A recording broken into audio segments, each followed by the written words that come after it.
It is back. The most powerful TF2 exploit of all time. You can see people through walls, shoot upside down, and render the world in strange ways. And the crazy part is that this is all VAC-proof, meaning you can't get banned for doing this in official matchmaking. So what is this exploit, how do you do it, and what do I mean when I say it is back?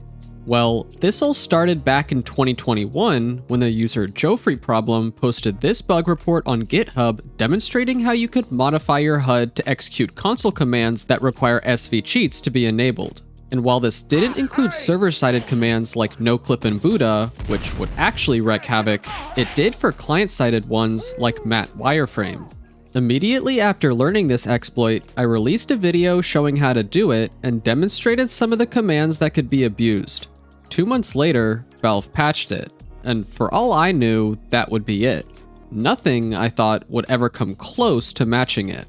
So, as you'd expect, I was shocked when a friend of mine informed me about a new workaround. He sent me this clip showing himself doing the exploit, and at first I thought it was fake. But after giving it a go for myself, I realized it wasn't. So we both agreed to release our own videos simultaneously to get the word out. The idea is that by doing this, Valve will patch the exploit quicker, as they did after I released the first video. So, with all that out of the way, let's go through how to perform this exploit and explore some of the things you can do with it. Unlike last time, you do not need a custom HUD. But you do need to have the developer console enabled, so make sure you do in the Advanced tab of the Options menu. By default, you open it with the backtick key, which should be right under the Escape key. If you don't have one, you can change the bind for it in the Options menu. Anyway, with the console open, click on the Workshop icon, Publish New Item, Cosmetics, and now press the console key. If done correctly, all menus should disappear, and now you can execute any command that requires SV cheats to be enabled. But here's the caveat. You need to have the commands bound to keys, because if you try to reopen the console, it won't. In fact, no menu will open until you press the escape key, leaving the exploit. This includes the chat menu, except opening that will get you stuck with no way of closing it unless you have the command retry bound to a key. If you don't, then you have no other option but to restart the game. Because of this, it's not as convenient as the last method, but you don't need to set up a custom HUD, and once you have everything bound to keys, you can do the same things as before. But what specifically are those things? Technically, anything from this giant list of commands on the Valve wiki listed as a client sheet, plus some others. But almost all of them are useless, so I went ahead and tested each one and included those that I found to be the most impactful in this video. Draw other models is probably the worst command in the sense that it allows you to see players through walls. By default, this command is set to a value of 1, which renders everything normally. Setting it to 2 makes all non-static props and models, or other models, show up as a blue wireframe mesh. On its own, it's not very useful since there's no way to distinguish between friend or foe, but couple this command with a bind to disable it, which I'd recommend for most commands in this video, and it's essentially free wall hacks. The biggest downside to this and other render-related commands is that they work in tandem with the map's visibility data. Basically, source maps are optimized through these things called visleaves, which fill up the entire map and are used to determine which things should be rendered at any given position. If you stand in one leaf, and a line can be drawn connecting that leaf to another, then everything in that other leaf will be rendered as well. If such a line can't be drawn with a particular leaf, then in theory you shouldn't be able to see anything within it, which explains why things pop in and out of render while moving around the map.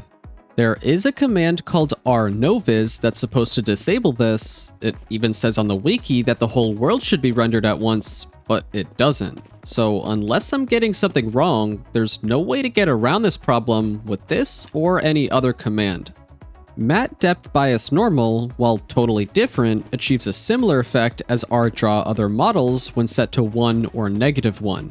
Now, I don't know what depth bias is, and the documentation doesn't say anything about it, but it appears as though this command takes everything rendered with a normal map and makes it visible.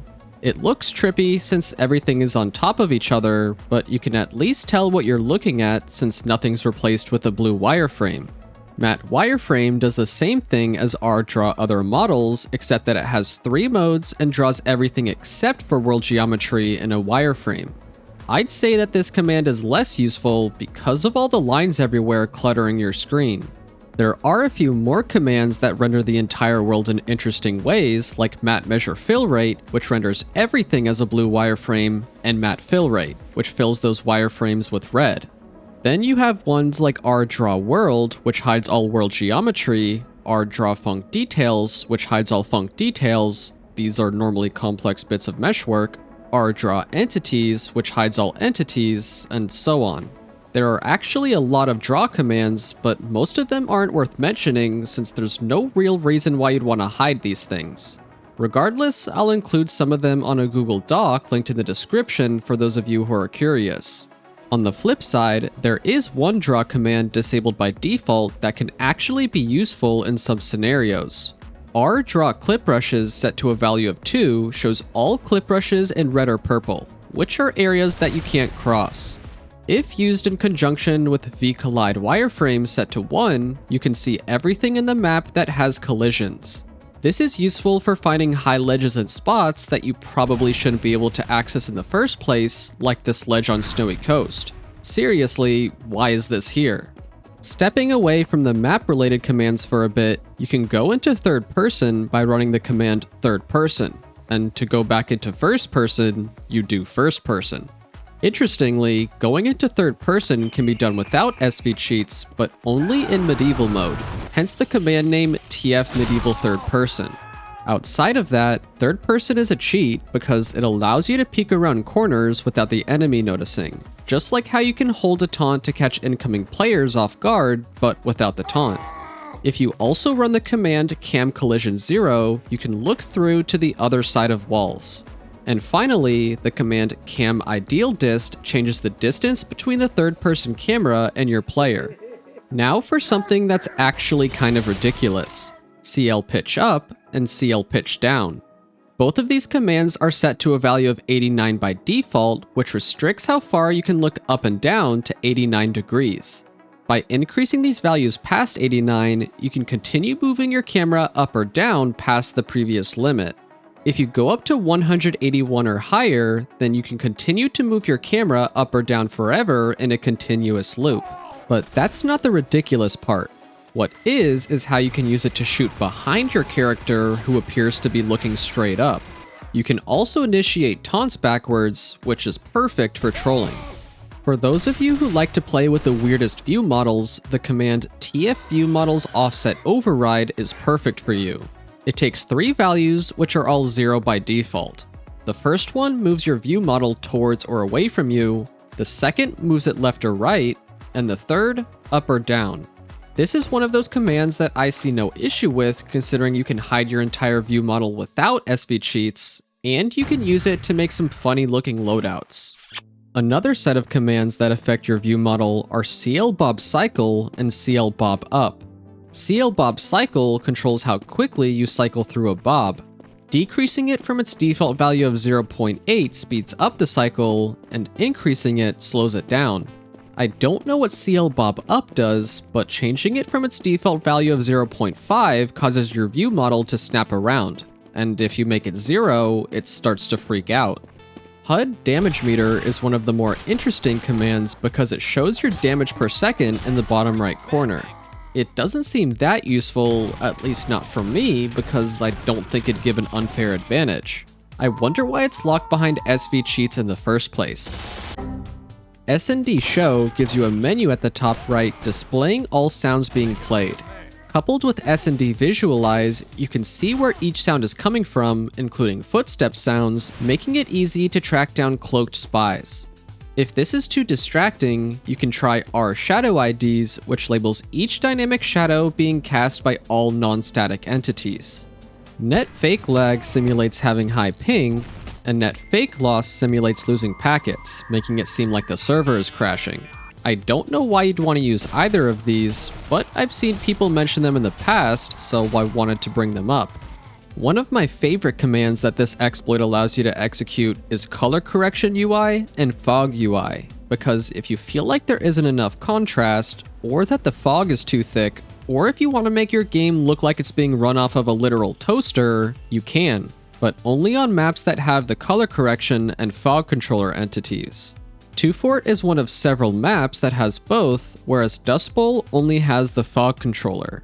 I actually made an entire video about the color correction entity a while back, as well as a short explaining how to do this exploit without SV cheats enabled, so I'll have links to both of those in the description for anyone interested. Since we're talking about color, did you know that you can change it for dynamic shadows? You can do this by running the command rShadowColor followed by a 3-digit hex code. You can then use the commands rShadowAngles and rShadowDist to control how they appear to get some wacky results. And while you're at it, try rColorStaticProps to color all static props throughout the map with random colors. Or if that's not enough rainbow for you, do matte show MIP levels for a true experience.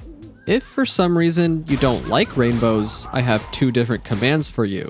Matte YUV applies a black and white filter over everything, and Matte HSV does that plus a little more.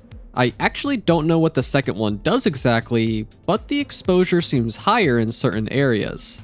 A command that I'm sure most of you already know about is Matte Fullbright.